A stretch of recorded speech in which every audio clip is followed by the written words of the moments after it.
நூல் வெளியீட்டு விழா நேற்று கொழும்பில் நடைபெற்றது. கிரிக்கெட் வீரராகவும் வர்ணனையாளராகவும் பல வருடங்கள் கடமையாற்றிய தனது அனுபவம் தொடர்பில் ரஞ்சித் பெர்னாண்டோ தனது புத்தகத்தில் எழுதியுள்ளார். இந்நிகழ்வில் இலங்கை அணியின் முன்னாள் தலைவர் அரவிந்த் டி சில்வா, இந்திய அணியின் முன்னாள் வீரரும் வர்ணனையாளருமான ரவி சாஸ்திரி, பாகிஸ்தான் அணியின் முன்னாள் வீரர் ரமேஷ் ராஜா உள்ளிட்டோர் இதில் கலந்து கொண்டனர்.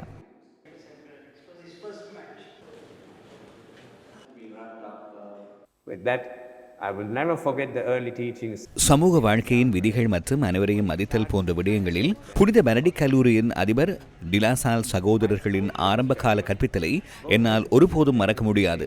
எனது பாடசாலை கிரிக்கெட் வாழ்க்கை ஆரம்பத்தில் மிகவும் கடினமாக அமைந்தது. 1964 ஆண்டில் மிகவும் மோசமான நிலைக்கு சென்றது.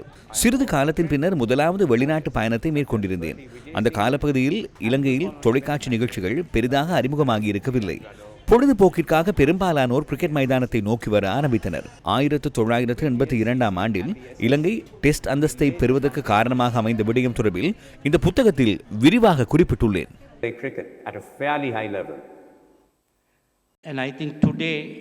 இவரை போன்ற ஒரு நபரை பார்த்து இலங்கை கிரிக்கெட் பெருமைப்பட வேண்டும். NCCயில் மாத்திரமல்ல, சர்வதேச கிரிக்கெட் தொடர்பாகவும் எனக்கு நினைவிருக்கிறது. அன்று எமது களத்தடுப்பு தரத்தை இந்த நிலைமைக்கு கொண்டு வருவதற்கு இவரே காரணமாக அமைந்தார். ரஞ்சனின் தலைமையின் கீழ் நாம் ஆஸ்திரேலியாவுக்கு சுற்றுப்பயணம் மேற்கொண்ட போது ஆசிய நாடாக எமது களத்தடுப்பின் தரம் மிக உயர்ந்த மட்டத்தில் காணப்படுவதாக வர்ணனையாளர்கள் குறிப்பிட்டிருந்தனர். அந்த காலப்பகுதியில் அவரது முயற்சியாலேயே சிறந்த நிலையை எட்ட முடிந்தது. Because